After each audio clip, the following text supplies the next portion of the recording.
Dentro del sistema educativo, falta de conectividad,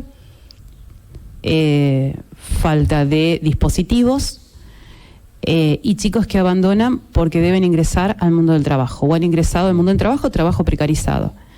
En agosto, cuando volvemos este año, que tuvimos ese mes y medio a principio de año, virtualidad y la vuelta en agosto, me vuelvo a encontrar chicos que han pasado al colegio nocturno porque ingresan al mundo del trabajo o directamente no se han reincorporado, o alumnas que se me han acercado para ver cómo podemos hacer porque han conseguido un trabajo, lo necesitan, y cómo hacemos con los horarios. ¿Sí? Claro. Que tienen toda la intención de seguir estudiando, de terminar su secundario, ¿sí? Pero que necesitan trabajar también.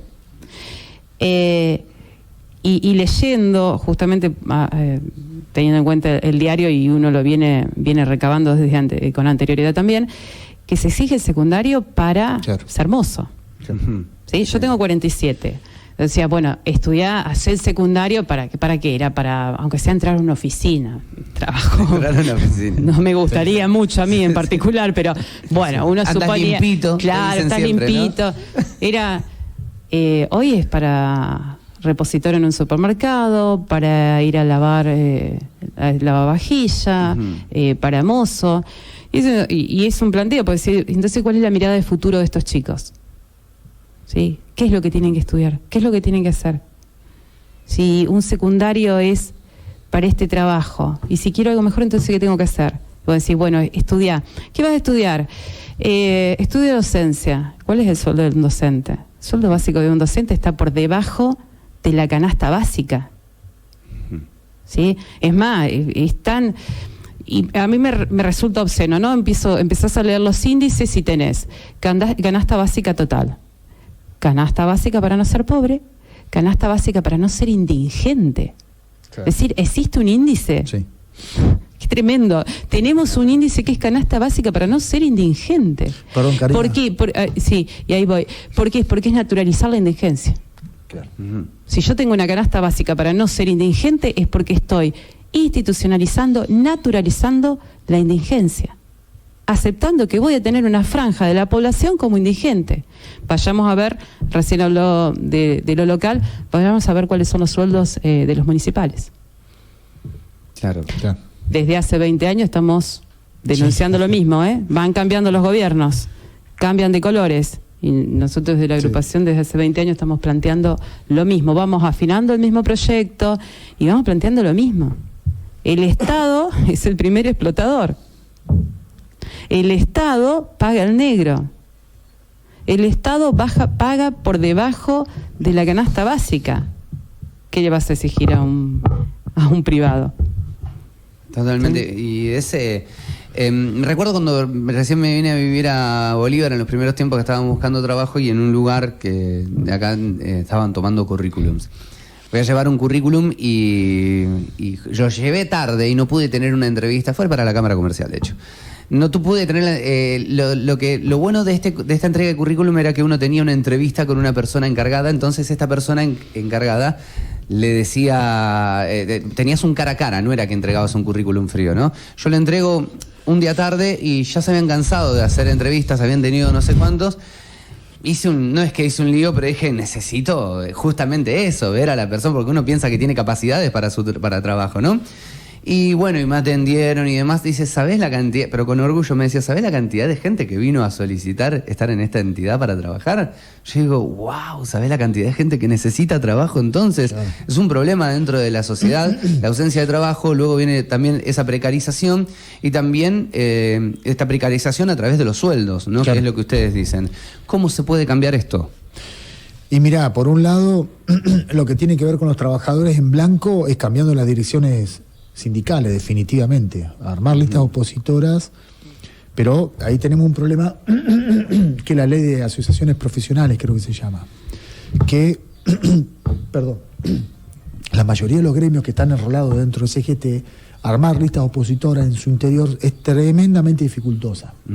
Cuando yo militaba en Empleado de Comercio, por ejemplo, la afiliación de nuestra agrupación de Empleado de Comercio a ACTA generaba miedo entre nuestros propios compañeros.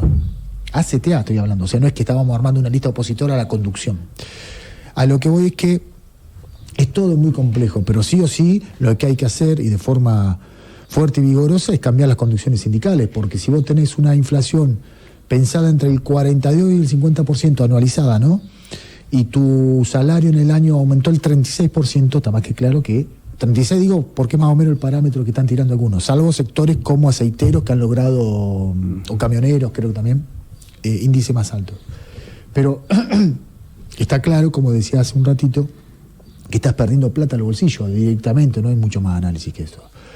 Lo que es importante es cambiar las condiciones sindicales, es importantísimo, porque además lo único que discuten son salarios. Ahí se perdió todo lo que es la parte de, ¿cómo se llama?, de cultura, que era histórico en los sindicatos, ¿no? Inclusive en los sindicatos peronistas, no estoy hablando de hace 100 años atrás.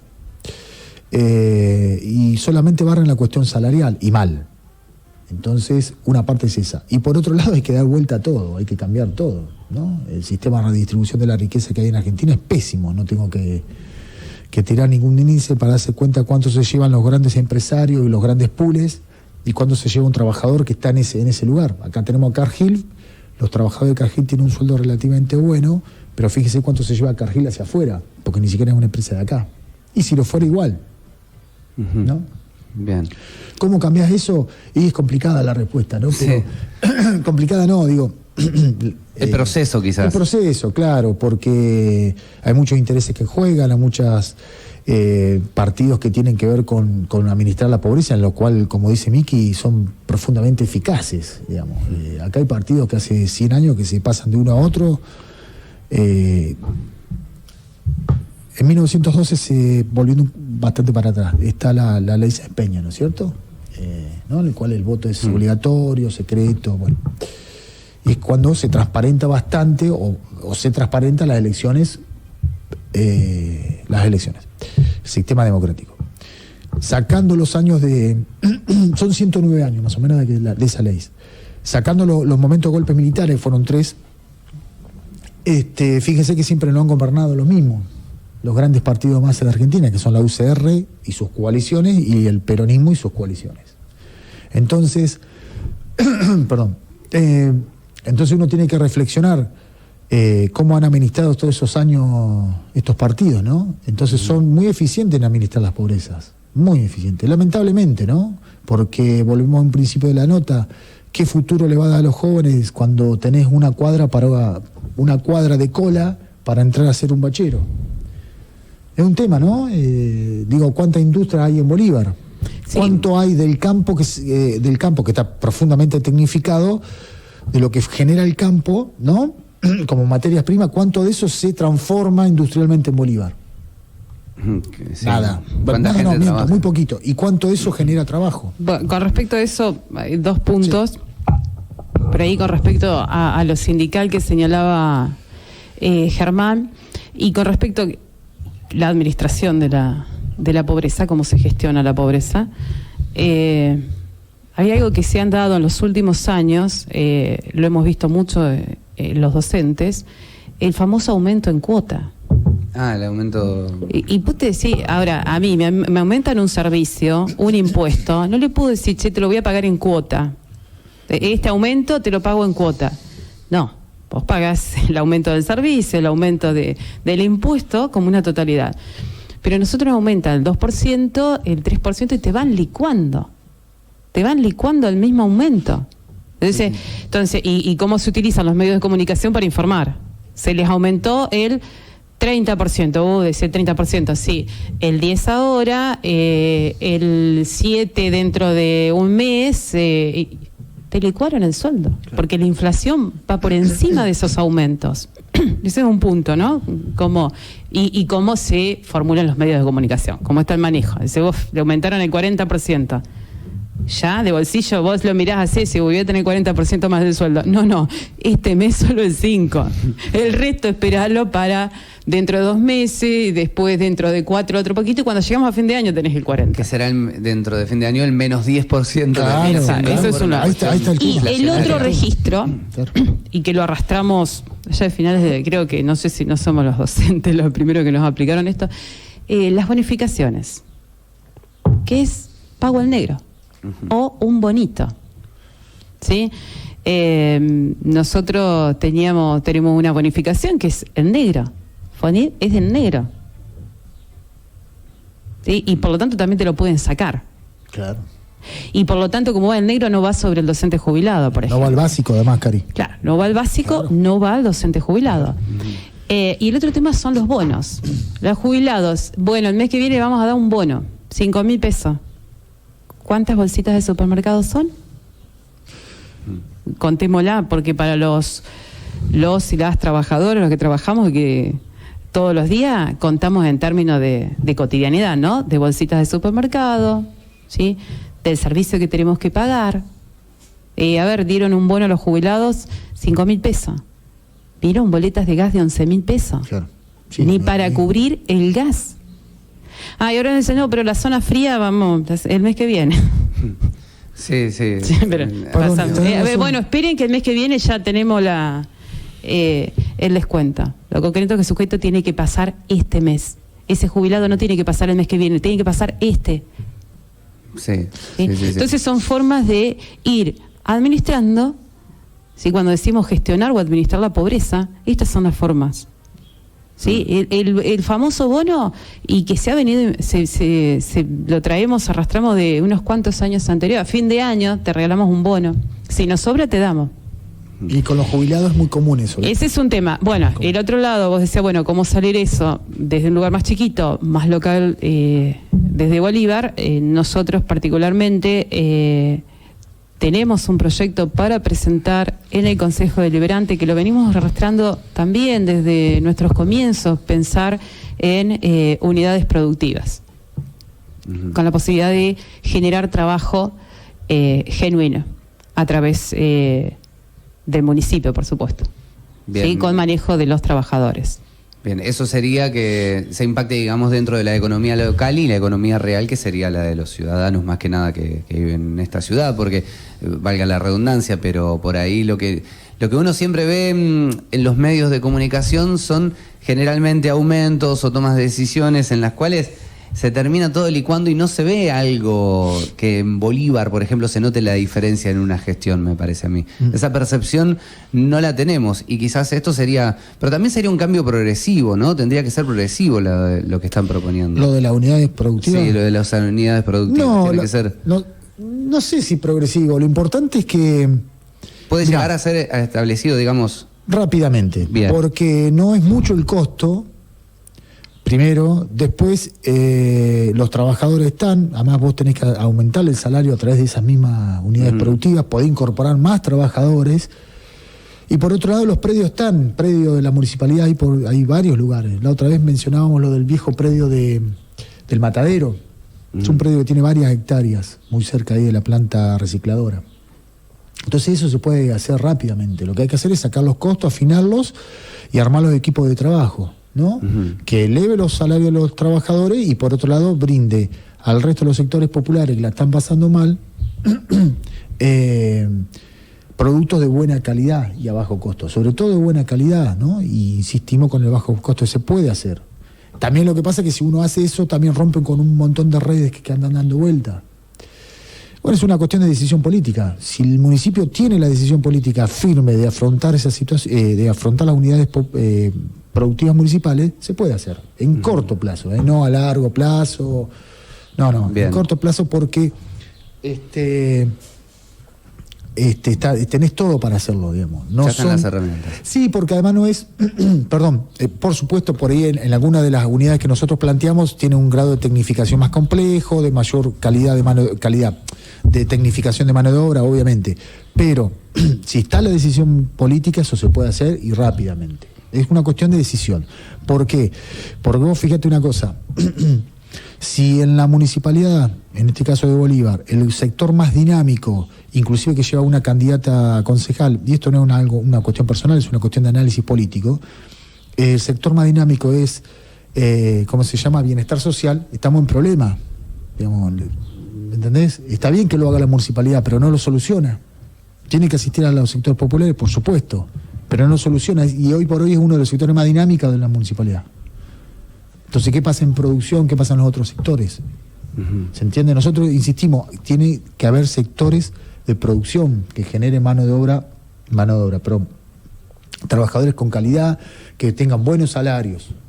Es como el crecimiento de los comedores, cuando se dice que el comedor es grande, creció por acá, por allá, y en realidad es una cuestión negativa. Sí, Bueno, en el 2019 lo discutíamos nosotros eso, en una entrevista, me acuerdo, en el 2019 me dice, porque no me acuerdo cuál era, habían, los candidatos sacándose fotos, le digo, pero es lamentable. Y, mirá, hay algo que en los que nos criamos en el barrio, el viejo barrio ferroviario, La Maquinita, lo conocemos bien, donde estaban los viejos talleres ferroviarios, ¿no? Donde el sector ferroviario en Bolivia llegó a emplear a 300 trabajadores. 300. Cuando cerró Vidal las líneas en el 2016-17, echó los últimos 23 que quedaban en Bolívar. Retengamos la cifra, 300 en la década del 50-60, 23 en el 2016, cuando echaron los últimos que quedaban, cuando ya cerró el ramal. Creo que era Ferropreso Pampeano, bueno, no me acuerdo el nombre. Pero volviendo a eso, donde estaban los viejos talleres ferroviarios, hay un gran comedor que indudablemente hace un gran trabajo en los barrios, y está perfecto, pero desde lo simbólico pensémoslo, ¿no? Donde estaban los talleres ferroviarios hay un comedor. Y van todos los sectores políticos tradicionales a sacarse fotos, donamos, ¿no? Muchachos, generen puestos de trabajo. Sí, eso a mí siempre me resultó obsceno, ¿no? Esas fotos con la pobreza para obtener un beneficio, es obsceno. Y uno, o quienes somos de izquierda, nos encontramos con un dilema, porque está la necesidad y tenés que ir. Está la necesidad y vas a ayudar, de hecho, nosotros lo hacemos, pero... ¿Y qué te encontrás cuando vas ahí? Porque también hay gente que está acostumbrada a estas cuestiones políticas. Mira, vos sabés que yo siempre me plantea, con los 90, la crisis de los 90, estaba haciendo mi profesorado a finales de los 90, decía, ¿qué va a ser de estos chicos? De los hijos de todos los despedidos de los 90. Bueno, ahí el ferrocarril arrancó fuerte con los despidos, ¿no? Decía, porque son chicos que no tienen esa socialización en el trabajo por parte de los padres. Esto de verte que tu viejo, que tu vieja se levanta todos los días temprano, se va a trabajar, vuelve, se acuesta, vuelve al otro día a levantarse, charla del trabajo. ¿Sí? Esa es la socialización en el mundo del trabajo. Hay una generación donde hubo padres que perdieron el trabajo y no pudieron recuperar un trabajo con seguridad social, es decir, con una estabilidad y que le alcance para cubrir necesidades básicas, salud, vivienda, educación. ¿Qué pasó con esos pibes? Entonces se va dando una socialización en el área de bienestar social, lo que dice. Pues yo no creo, entonces decía, yo no creo que ninguna adolescente tenga como proyecto de vida, volviendo al tema de los proyectos de vida, deambular por oficinas burocráticas para conseguir una tarjeta o un plan. No puede ser el sueño de ningún joven, de ninguna joven. El proyecto de vida es estudiar, es trabajar. ¿Sí? ¿Y para qué estudio? Para tener un trabajo mejor, para poder estar mejor en este mundo. Ahora, si ese estudio no me da ese proyecto, pero hay que tener cuidado con esto, porque volviendo también al tema de los medios de comunicación, cómo los medios de comunicación hacen uso de esto, ¿sí?, para terminar en una antipolítica. ¿Sí? Nosotros decimos, bueno, si esta es la realidad, ¿cómo hacemos para construir algo en forma colectiva, en forma política, lo político como lo colectivo, como la construcción con el otro? ¿Sí? Porque esto que estamos planteando también es usado para ir hacia la antipolítica. Sí, no hay futuro en este país, nos vamos el año pasado estuvo muy fogoneado, este año también, nos cruzamos. Todos los políticos son iguales. Sí, todos los políticos son iguales. ¿Quién roba menos? Claro, ¿quién va a robar? Y entonces nos vamos a la antipolítica. ¿Sí? Y en esa antipolítica aparecen estos personajes que parecen fuera del sistema. ¿Sí? Los famosos que no son para nada fuera del sistema. Son lo más sistema que puede existir. ¿Sí? Entonces, yo creo que a esos jóvenes lo que hay que plantearles es ¿qué podemos construir colectivamente? ¿Qué podemos construir con el otro? ¿Sí? Porque es aprovechado este descrédito hacia la política. Los quienes nos gobiernan hacen bastante también para fomentar, ojo, ese descrédito. Pensemos en las famosas fotos del presidente, de Lilita Carrió. ¿Sí? Fomentan también. Porque ¿cuál es el resultado final? Son todos iguales. Claro. Y siempre termina la cuestión polarizada hasta con este tipo de líos, ¿no? Pero ustedes esto, ustedes aquellos. Y con cada una de las personas con un montón de gente con la que uno charla, qué bueno que estaría, y esto creo que ustedes también lo han tenido siempre, ¿no? A las personas diciéndole qué bueno que estaría que dentro del Consejo Deliberante exista un representante de la izquierda. Creo que teóricamente se lo han dicho, a mí me lo han dicho, charlando de otra cosa. Imagínense que a ustedes también se lo han dicho. ¿Cómo se necesita una persona que no esté dentro de esa bipolaridad, ¿no? De esos dos polos?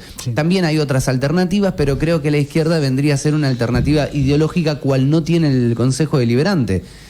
Sin embargo, no tienen representante en el Consejo Deliberante. ¿Qué es lo que sucede acá? ¿Cabe lugar para una autocrítica o también hay una situación en la cual nos encontramos en una sociedad en la cual no hay lugar para la izquierda dentro del Consejo Deliberante? La no presencia al menos si nos vamos a Bolívar, ¿no? Sí, Bolívar. De la izquierda en el Consejo Deliberante también tiene que ver mucho con el sistema, que es bastante prescriptivo el sistema DONT. Pues nosotros hemos llegado al 12%. Y no hemos podido ingresar.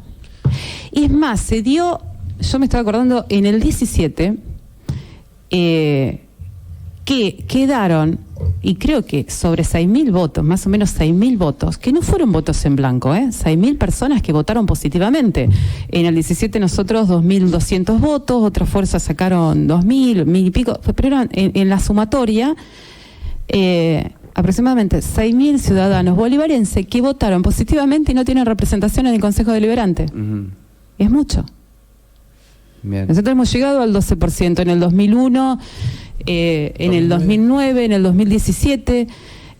Después sucede sí que en las ejecutivas bajamos el porcentaje, aparece esto de el voto útil, de que no entre el otro y no, porque ya va a ser la toma del municipio, entonces va la polarización de en la legislativa. Así que si vamos al caso concreto, si analizamos la situación concreta de Bolívar, la izquierda estuvo ahí, hay que romper un gachito al techo, sobre todo tiene que ver con no con la ciudad cabecera, sino con las ciudades, que es lo que más nos cuesta llegar, porque también tenemos que tener una presencia y nosotros hacemos todo a pulmón y a veces cuesta llegar a las localidades para hacer un trabajo de base, pero hemos estado muy, muy cerquita del ingreso al Consejo Deliberante.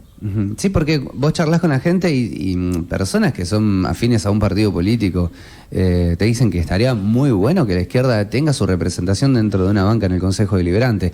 Bueno, también está esta otra situación, ¿no? Los recursos con los que cuenta el partido, la agrupación más que nada, son diferentes a los de un partido.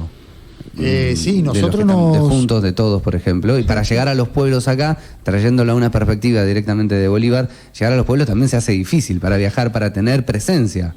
Sí, primero, y esto es importante tenerlo en cuenta, primero somos todos trabajadores. Entonces nosotros lo que hacemos la mayoría es robarle tiempo a nuestro trabajo. Aquello que nos podemos tomar licencia lo hacemos. Yo tengo 2 trabajos, entonces bueno, en la tarde se me complica, pero entonces partiendo de esa base que primero somos todos trabajadores y que la finanza de nuestra agrupación nace en nuestros propios bolsillos. Entonces obviamente, como la lucha electoral es de aparatos, desde hace varios años, hay un libro que se llama La historia de las elecciones en Argentina, que es una compilación de Natalio Botana, muy interesante, son 4 autores, el que compila y coordina es Natalio Botana. Y ahí, bueno, recomiendo que lo lean, no me acuerdo la editorial, y ahí se explica muy bien cómo es la lucha de aparatos, ¿no? Quien tiene mayor aparato, cuando digo aparato es de movilización, de compras, de ventas, porque se funciona a ese nivel, y de aparato publicitario. Es el que tuerce, salvo que haya una situación de inestabilidad tal como sucedió a fines de los 90, que termina ganando la alianza por la situación que había, pero no suceden muy seguidas esas rupturas, digamos. Volviendo a la pregunta tuya, como nosotros nos autofinanciamos, nuestros recursos siempre son más modestos. A nosotros el Frente de Izquierda o algunos de los partidos que están ahí nos ayudan, digamos, en este caso el MST, colaboran con los carteles, boletas, obviamente, pero la financiación es propia, es autónoma.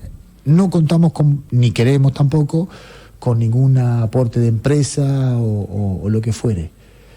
Eso a nosotros nos da una dignidad de pelear en términos políticos, por supuesto, con el resto de la fuerza desde otro lugar. ¿Me entendés? Porque ¿qué nos van a decir? Que estamos locos en todo caso. Por 20 años confrontando a los poderes, ¿no? Y no es menor eso. Y la verdad que a nosotros nos llena de orgullo, resistiendo contra marea. Bien, ¿cuánto necesitan para sacar un concejal? Sí, siempre depende de la cantidad de gente que vote. Bien. Pero estamos hablando de por lo menos, ¿cuánto, Cari? 2.400, 2.500, sí, ¿no? 2.600. En el 2001 justamente se necesitaba un poquito menos porque fueron menos la cantidad de votantes. Esto que te digo, que el sistema DONT es bastante proscriptivo, sobre todo para las minorías. Claro. Para el ingreso a las minorías. Y cerca de 3.000 votos. Para el ingreso de un concejal, cerca de 3.000 votos, 2.600, 2.700. Más o menos, si se repite, ¿sí? El número de votantes, que estas elecciones son bastante atípicas porque estamos dentro de una pandemia, entonces quizás el número de votantes sea menor, las personas mayores, Claro. Por resguardo, por tema de salud, va a haber menos votantes, se supone que va a haber menos votantes. ¿Y cómo se ve dentro de esta sociedad que haya, en estas pasos, que hayan dos fuerzas de izquierda? ¿Cómo lo ven ustedes? ¿Es la primera vez que hay una interna de este tipo? Sí. Creo que marca un crecimiento de la izquierda y eso está bueno. Y que debemos haber hecho un buen trabajo en estos 20 años. Claro. Sí, creo que somos los más viejitos.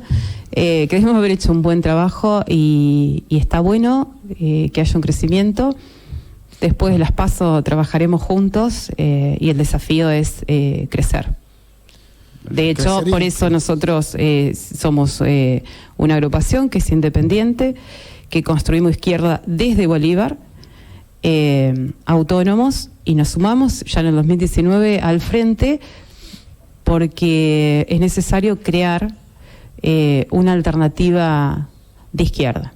Nosotros nos proponemos una alternativa de izquierda dentro de lo local y apostamos a construir una alternativa de izquierda también a nivel nacional. Por eso desde el 19, desde las elecciones anteriores, nos sumamos al frente como una agrupación independiente y autónoma.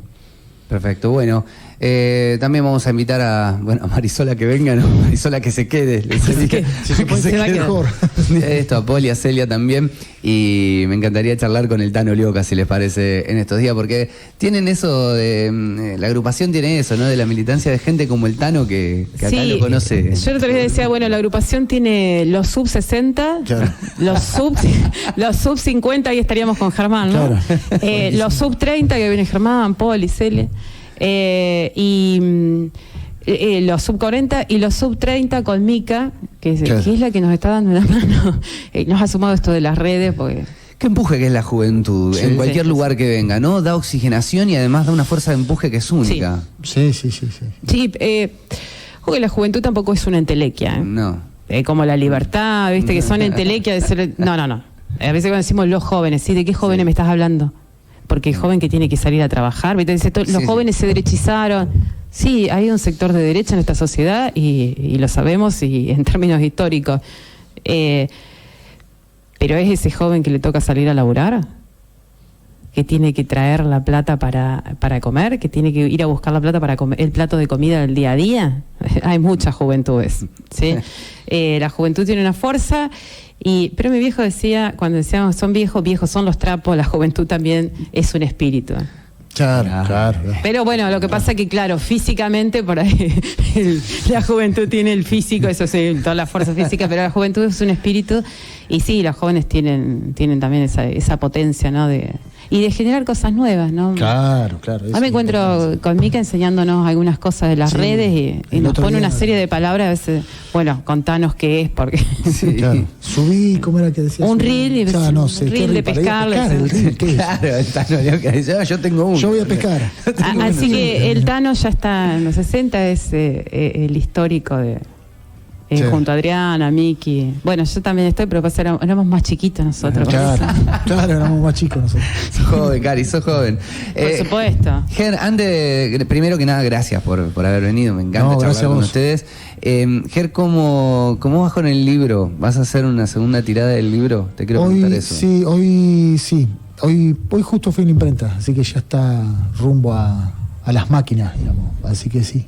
No sé cuándo irá a salir, pero obviamente después de las elecciones.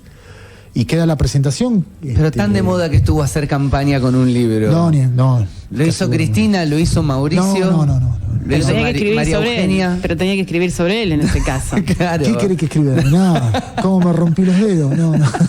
Una vidrería. No. Pero sí, el libro sale, no sé cuándo, pero ya está en la segunda edición. Hoy justo fui a la imprenta, así que ya va a máquinas. La idea es presentarlo en Bolívar, en la Alcira Cabrera, y me invitaron de presentarlo en la Biblioteca Sarmiento Coronel Suárez, que hay justo un bolivarense ahí, viviendo y que trabaja en esa biblioteca que es hermosa. Así que también lo vamos a presentar en Coronel Suárez en diciembre. Cuánta satisfacción ese libro. Sí, ¿no? La verdad que sí, no lo puedo creer todavía. La verdad que sí, no lo puedo creer. Lo interesante de los libros por ahí de Germán es mostrar que lucha hubo siempre. Claro. Hubo periodos históricos donde te intentan acallar, te intentan tapar la boca, anular los cuerpos, claro. Pero lucha hubo siempre. Sí. Y respecto de eso, ¿cómo ven hoy esta normalidad, esta realidad, esta actualidad, respecto de poder expresarse y demás? ¿En qué sentido? En expresiones, por ejemplo. En movimiento, poder expresarse. Hoy hubo otros tiempos, como vos decías, que siempre hubo lucha, pero muchas veces se callaron, muchas veces se persiguió, muchas veces se apagó la voz de los que estaban hablando. También hay una intencionalidad de cerrar la historia, de callar la historia, claro. De dejarte sin historia. ¿Sí? Así como a veces se apropian de las palabras, hablamos libertarios. Entonces se apropiaron de la palabra libertad. ¿Qué es la libertad? ¿Qué es tener libertad? Es la palabrita así maravillosa, pero si no están las condiciones, tu libertad quedó coartada. Y lo mismo pasa con la historia. ¿Sí? Te roban la historia. Entonces como que la clase trabajadora tiene que entrar a reconstruir su historia permanentemente. Argentina tiene una historia. Argentina es un país de lucha. ¿Sí? Ahora también esto que decíamos de irse del país, es un país de mierda, dice, me voy. ¿Cuánto conoces de tu historia, de la lucha? Argentina es uno de los primeros países que tiene educación pública. ¿Sí? Las primeras leyes de trabajo, ¿no? Después no las cumplía el Estado, ¿no? Pero después podemos, sí, exacto. Después podemos discutir un montón, pero es un país de lucha. Claro, esas leyes obreras costaron muchísimo. Digo muchísimo, obreros muertos, así, detenidos, no es que fue gratuito. Entonces es recuperar esa historia y saber que los y las trabajadoras tenemos también una historia de lucha. ¿Sí? Que no nacieron ayer. Que no soy el primero que voy a levantar la voz por los trabajadores. No vamos a ser los primeros que no somos los primeros que levantamos la voz por los trabajadores en Bolívar. Tenemos una historia. Claro. ¿Sí? Y hubo gente que murió por esa lucha. Sí, entonces cuando te roban la historia, te están robando también el futuro, ¿eh? Y bueno, y el libro de Germán viene un poco a combatir. Viene a combatir un poco eso. Sí. A seguir luchando, Es un Germán. libro de pelea. Para variar.